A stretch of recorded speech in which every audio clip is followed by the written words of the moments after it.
What is up, everybody? Dan Ellis Racing 35 here. I'm going to be giving you an up-close look of the Kato Superliner Phase IVb. At least this, and this is Phase IVb. This is Phase IVb, I believe. Yes, it is.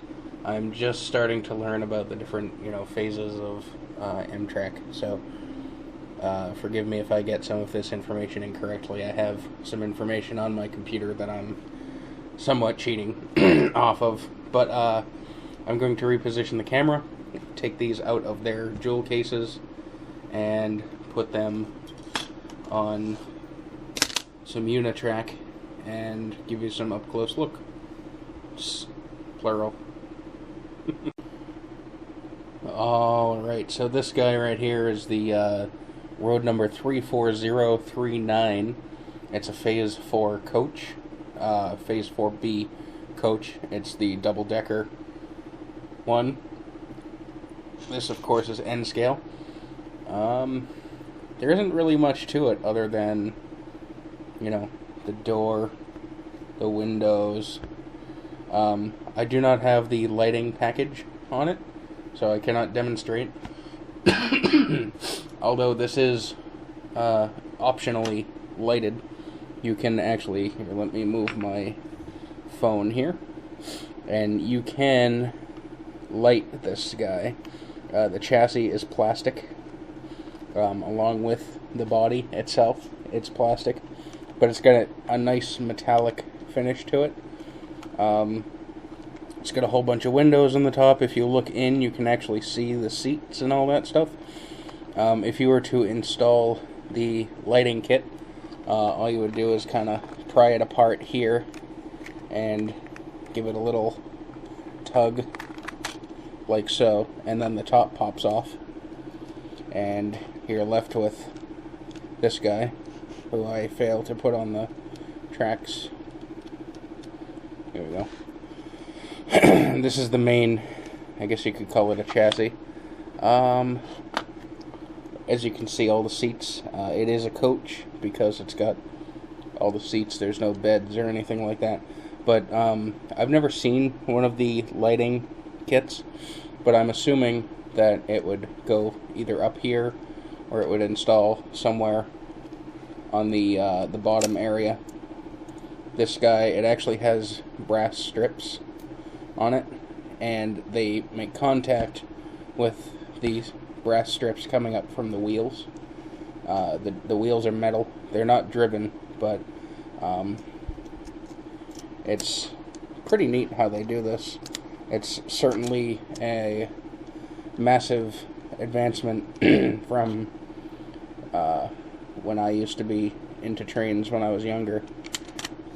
So to get this guy back on, just kind of give it some loving as I am butchering it somehow. That appears to be on the right way. Do I have one of these on sideways? I know when I first took the train out of the box, it gave me a little bit of an issue. Before I even took any of these guys, there we go. Before I even took any of these guys apart, one of the trucks was kind of misaligned, and I had to kind of dive in and see if I could fix it. I was able to. It was not that big a deal. So that is the just plain old coach. Again, not on the tracks very well, but that guy is just the plain old coach. I think I'm going to move on to the sleeper next. Alright, so this guy right here is the sleeper. It is road number 32054. Yep, 32054. 32054. Not much to report on the exterior from the coach here, which is pretty much, it's not, I wouldn't say it's identical, but it looks very similar. Yeah. It's about the same weight and Once again, this guy is actually optionally lighted. Well, this one is not lit, but it is optionally, or you can light it. The interior looks very different. It's got little rooms and areas to sleep. It's fairly realistic. I've never actually seen one of these in person, but it's pretty, from what I've seen in pictures, it's pretty good. Let's see if this guy gives me difficulty going back on, like the other one did. Nope, we're good. So, it comes off very, very easily. There's just a couple little tabs on either side, right in the middle, and you kind of just peel them out and give a little tug on the trucks, and you're good. So, here's the opposite side. It's pretty much just a mirror image. Yeah. So, I'm going to move on to the Vista car, or what is it called? The lounge car. There we go. Alright, this guy right here is the lounge car. It is road number 33003. This is the most visibly different coach from the other two. The other two being these guys right here. It's pretty cool looking. It's got the windows up top here.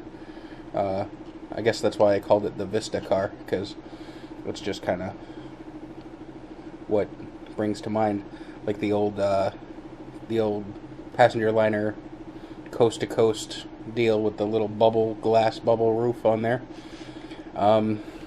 The opposite side is not so mirror image. It's got a door over here. This one does too, but these guys are a little more spaced out. As with all the cars that I've shown you so far, the top does come off, or the shell does come off. I guess this one, oh, there we go. This one's slightly more difficult than the others. But this being the lounge car, come on. It's got seats at different angles and all that stuff. You can also light this guy up too from the inside. So as you can see, there's, or if you can't really, there's seats at all different angles, and it's just a different thing to mix things up, I guess. It's pretty cool, and all of these cars pretty much weigh the same. They're nice little cars, and I think they're pretty fun to watch go down the tracks. So after I set up for the engine, this guy, I will show you. Alright, so this guy is the locomotive that came with the set. It's a GE P42 Genesis. It's in the Amtrak Phase IVb livery, I guess you could call it. And as I'm unprepared, I need to push the box it came in over there. It's got some weight to it. I'm not going to pick it up just yet, but it's a neat little locomotive. It came with a couple like extra things that you can put on the front and the back. They were mainly little plastic trim deals that require much dexterity to assemble. But as you can see, it's detailed right down to the horn. I don't know if you can see that with the camera, but this guy is the horn right here. This is the exhaust. This is, I'm guessing, a radiator. And the bottom just looks like a normal, I guess, electric train. The front has the road number 161 on it, and it actually lights up with the lights that light up and everything. But the amount of detail that my camera cannot pick up is quite amazing. I'm going to attempt to remove the shell here. It's slightly more difficult to do than with the coaches, because it tends to snap back into place a lot easier than, there we go, than the others. So there's the body, and then this is the main chassis. Excuse me. It's made of metal and plastic, and the plastic bits, mainly that hold the couplers and everything, are just clipped on with little clip deals. If you need to change one of the couplers, it's actually quite simple, because all you do is take the clip off and you can get at everything right there. And then when you put it back on, it's that simple. And these guys are actually on there pretty good as I rip the guard off, but that's meant to come off easily. The coupler back here, I believe it's Kato's own coupler, and then you can actually see the motor, or motors. I believe that's two motors right there. It looks like it. They're probably linked together. But I've never taken this apart, so I don't know much about the inner workings of it. You have the reverse light, and then this is the forward light. And we have it all set. If there's anything that I missed that you would like to know, anything that you would like to say, questions, comments, anything like that, feel free to ask me. I love hearing from you guys. Tell me if you liked this video, and if you did not, let me know also, and I will stop making them. So, thank you very much for watching, and have a great time. Yeah. Give me thumbs up, rate, like, subscribe, blah blah blah. Thank you.